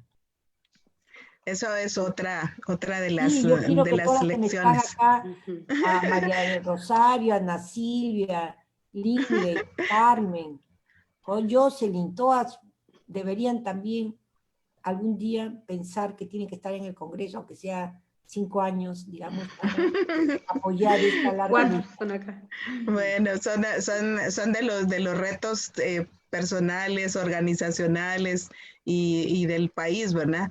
Pero de nuevo, muchas gracias por todas estas enseñanzas a partir de la experiencia peruana, de las mujeres en Perú, de las feministas y de todas esas sinergias que son tan necesarias para realmente avanzar. También aquí ha habido esas experiencias, lamentablemente en los últimos tiempos no tan exitosas. Tuvimos a una primera diputada abiertamente feminista, es decir, sí, así llegó, lesbiana, y eso hizo la diferencia, por supuesto. Eh, y pero bueno, solo estuvo un periodo, porque creo que es esto también que dices tú, ¿verdad? Que muchas veces el tiempo que duran las mujeres haciendo política es un hecho a estudiar también aquí en nuestro país, porque sí hay esos casos, pero también hay los casos de mujeres más patriarcales que sí Sí, duran, no, ¿verdad? sí, Que tienen años y años y porque siguen así, porque le siguen el juego a la forma patriarcal de hacer política. Y eso también hay que tomarlo en cuenta en nuestros análisis. Pues claro. yo me quedaría por ahí, María Rosario, para dar paso al, a lo que continúa. Muchas gracias. Gracias. Y un Sí, enorme abrazo, por favor, Diana, para las compañeras del Centro Lora Tristán. Igualmente se los haremos saber. gracias. Diana, te daríamos unos 3 minutos para que puedas, pues allí, algunas 2, 3 lecciones relevantes a partir de todo lo que se ha venido desarrollando en este conversatorio, antes de darle la palabra a nuestra compañera Liz, por favor. Sí, yo creo que muchas de las cosas también la hemos compartido con Ana Silvia. Bueno, yo creo de que hay, digamos, también decir, digamos, que en esta, yo mencioné la CEPAL, la CEDAW, ONU Mujeres, en fin, nosotros tenemos globalmente de nuestro lado una serie de institucionalidad, ¿no es cierto?, de todo tipo, digamos, todo el sistema de Naciones Unidas nos apoya en los derechos políticos, es un momento que hay que aprovechar, digamos, eso me parece también importante. Lo otro, digamos, sí, es una experiencia, digamos que también, digamos, digamos, está relacionado con el impacto que tuvo un momento político que permite a la izquierda tener una bancada importante. Y ellos abren como un camino, ¿no es cierto?, también con las feministas, ¿no es cierto?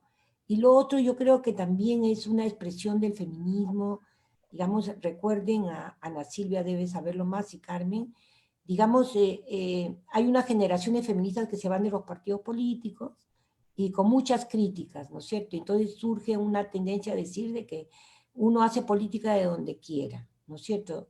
Y entonces hay un abandono para mí de lo que era el sistema formal, la democracia oficial en la que nos movemos y entonces más bien un sector del feminismo, digamos, apostó, digamos, ¿no? Yo llevo 20 años en esto con otros grupos, digamos, diciendo de que no, este es el sistema electoral, este es el sistema político que hay que cambiar en democracia y tiene que acá haber los cambios. Igual tiene que haber cambios en el sistema de justicia, que hemos trabajado poco, ¿no es cierto? O sea, ¿cómo va a ser?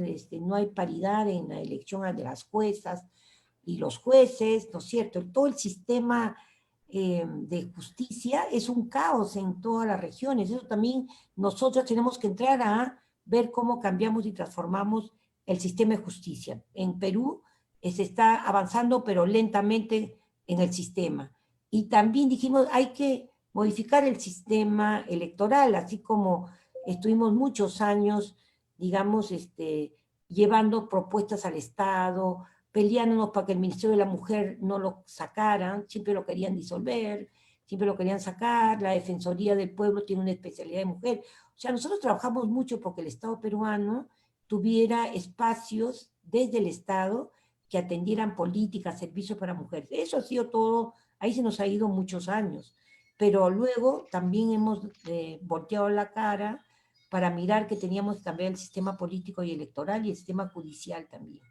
Y entonces, y bueno, hay quienes no le tienen mucha apuesta, digamos, a los cambios que hay. Yo creo que no hay otro camino, ¿no?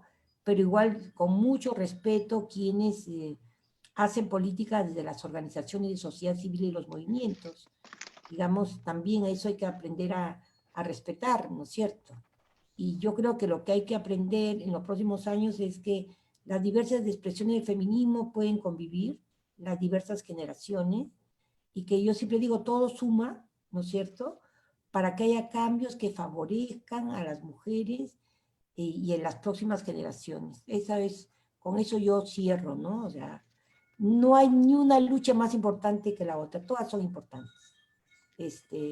Y eso creo que hay que hacerlo de sentido común, ¿no es cierto? Entonces, es importante las 3.000, nosotros tenemos 3.000 desaparecidas en el Perú, en la pandemia. Eso es todo un fenómeno nuevo, digamos que no sé si ha pasado en Guatemala, que hay que estudiar, se ha disparado las desapariciones, sobre todo de niñas y adolescentes, ¿no? En eso también estamos, pero mientras todo eso va, ellos siguen caminando, haciendo sus elecciones, siguen disponiendo los fondos del Estado, gobiernan como les da la gana, ¿no es cierto?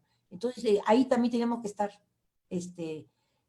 aunque sea en el gobierno local más chiquito, porque ese gobierno también tiene recursos económicos que pueden servir para las mujeres y también para los hombres que lo necesiten, pero si no estamos, usan los recursos públicos del Estado como les pega la gana, en toda América Latina. Hay corrupción por todo lado. Y entonces, por eso es que me parece que tenemos que estar en los gobiernos locales, en los regionales, en el Congreso, en el Parlamento andino, y ya si quieren también postularse a las planchas presidenciales, si es que alguien o alguna mujer tiene las ganas y la fuerza de hacerlo, ¿no? Porque si no, se están llevando los estados como botín, hacen lo que les quieren, no sé si ustedes van a un municipio y hacen lo que les da la gana, ¿no es cierto? Nosotros tenemos defensoras hoy en Lima, por ejemplo, de unos humedales que hay acá cerca de la ciudad, y todas están acosadas políticamente. ¿Por qué? Porque los humedales que son importantes los quieren convertir en un centro comercial, ¿no es cierto? El uso de las tierras para lo que les da la gana a los municipios, eso pasa todos los días. Y no, felizmente que hay defensoras de los humedales, esperamos que no ganen más estos la municipalidad de Pachacamac, para que no dispongan de terrenos que no les corresponden. Entonces, yo creo que también hay que tener esa mirada de que también ayudamos a los movimientos sociales si estamos en los gobiernos locales y regionales y en el Congreso. Muchas gracias, Diana. Bueno, estamos ya sobre el tiempo se nos ha ido volando. Le pediría a Lynn Street, que es psicóloga social con especialización en estudios de género y feminismo por el Instituto Internacional de la Mujer, trabaja en el empoderamiento político de las mujeres, generando espacios de formación y análisis político sobre el ejercicio y avance de los derechos de las mujeres en Guatemala, así como el rol del Estado y gobierno en el cumplimiento de políticas, leyes y programas que institucionalicen los derechos de las mujeres en el país. Pues bueno, Lins, te dejamos los últimos 6-7 minutos para que por favor hagas el cierre de la actividad, destacando aquellos aspectos que desde tu juicio pues abonan al proceso guatemalteco y a estas luchas que desarrollamos las mujeres guatemaltecas. Tiene la palabra. Gracias María del Rosario, gracias Diana, de verdad, y gracias también a todo el trabajo que ha hecho Flora Tristán. De verdad que es importante, digamos, cuando se pensó en hacer este conversatorio, lo que pensamos es esa necesidad de conocer la experiencia, cómo es que lo habían logrado en el Perú. Y realmente lo que tú nos has comentado hoy nos da de bastantes lecciones, ¿verdad? Una lección es eso de tener los datos. Es importante que tengamos los datos, ¿verdad? Manejar los datos, cómo es que están las mujeres en Guatemala. Nos da también esa necesidad de conocer esos convenios y convenciones a nivel internacional. Guatemala, en su octavo y noveno informe combinado que presentó al comité de CEDAW, tiene recomendaciones específicas sobre la necesidad de la reforma a la ley electoral. O sea, el comité, ¿verdad?, ha recomendado reiteradamente al Estado de Guatemala la necesidad de la reforma. En Guatemala no tenemos ni una sola reforma. A partir de que logramos el voto universal, en 1965, no tenemos ni una sola reforma que garantice esos derechos políticos de las mujeres y que pues nosotras los vivimos cotidianamente. Comentarte que en las elecciones del 2015 y las elecciones del año pasado no subimos ni un solo porcentaje en las mujeres que ocuparon las alcaldías a nivel local. Entonces, realmente, pues nos deja esa necesidad de hacer reformas políticas, reformas a la ley electoral que realmente contribuyan a ese ejercicio de los derechos políticos de las mujeres. Creo que una de las cosas que también es importante retomar de la experiencia peruana es esa investigación. Creo que la investigación de eso que tú nos decías, ¿verdad? No nos regalaron el voto. O sea, es importante hacer ese recorrido histórico de cómo es que las mujeres en Guatemala obtuvimos el voto, que ya hay documentos, pero cómo hacemos esa transición, ¿verdad?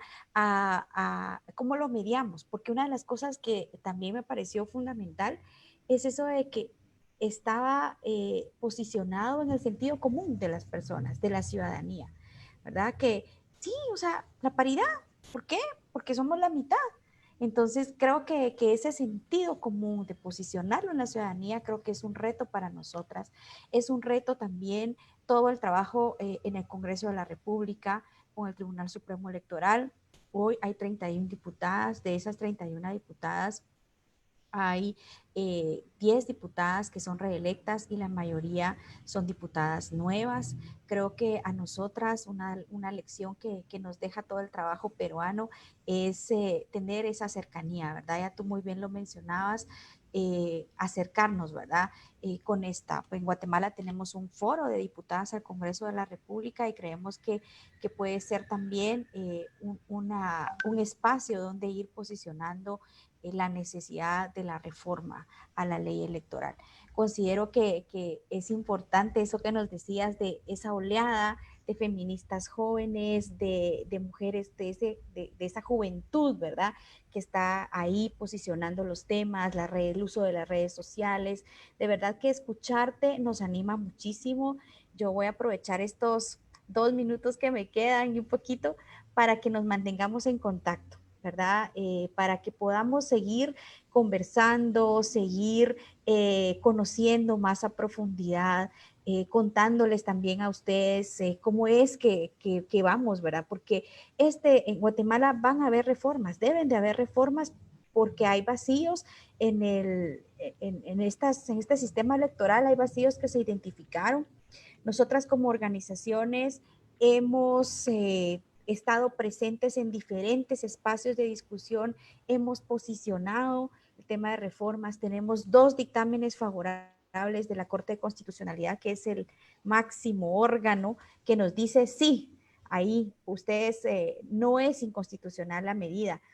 Sin embargo, tenemos un Congreso poco favorable, tenemos una ciudadanía que no está convencida de la necesidad del liderazgo de las mujeres, tenemos un sistema electoral con muchísimas barreras, barreras de cemento, barreras de cristal, todos estos techos de los que ya nos han hablado, ¿verdad? Creo que otra de las lecciones que Perú tiene es esa cercanía con feministas, ¿verdad? Que estuvieron acompañando el proceso, ¿verdad? Tú decías son 20 años, nosotras pues también llevamos esos años. Lastimosamente no lo hemos logrado, pero escucharte de verdad que nos da luces, nos da también muchos ánimos de continuar ese trabajo. ¿Por qué? Porque estamos luchando por un derecho, es un derecho. Y en ese sentido, sabemos, me encantó también, ¿verdad? Que todas las luchas suman, es cierto, todas las luchas suman, todo abona y también cómo entonces vamos encontrando esas sinergias para ir realmente fortaleciendo la democracia. Nosotras decimos que sin la participación de las mujeres la democracia está incompleta. La democracia no existe si las mujeres no estamos. Entonces, yo creo que este conversatorio ha sido muy rico. Ana Silvia pudo también sintetizar muy bien todo ese esfuerzo que se ha hecho en Guatemala. Ana Silvia es una de las investigadoras reconocidas en el tema de participación política de las mujeres en Guatemala y creo que ha abonado muchísimo a este espacio virtual. Contándonos, ¿verdad?, cómo es que ha sido este recorrido en Guatemala y que nos queda para adelante. Nos queda que avancemos, que no desfallezcamos en esta lucha hasta alcanzarlo, porque de verdad Sí, Guatemala no puede seguir perdiéndose la mitad de posibilidades. Tenemos que estar tomando decisiones. Así que muchísimas gracias, Diana, Ana Silvia, a IEPADES también, a la Alianza de Mujeres y Mujeres Indígenas por el Acceso a la Justicia, a MOLOG, a Convergencia, que somos aliadas en esta lucha por los derechos políticos de las mujeres en Guatemala. Así que un abrazo grande y a seguir trabajando, porque de verdad que tenemos muchísimo que hacer. Gracias. Sí, ahí les he Muchísimas dejado mi gracias a todas. teléfono, mi dirección y la campaña Somos la Mitad, Queremos Paridad. Tiene Face y tiene un tweet, ¿no es cierto?, que se llama Paridad Perú, el tweet, y el Face también se llama igual, ¿no es cierto? Nada, para seguirnos también, encantada. Yo espero que este no sea el final, sino el comienzo, ¿no es cierto?, con Carmen, con Ana Silvia, con todos ustedes, No que terminamos. comienzo más bien una relación más, más seguida. Muchísimas Yo, la verdad, gracias. yo mientras estaba cerrando me acordé, yo hace un par de años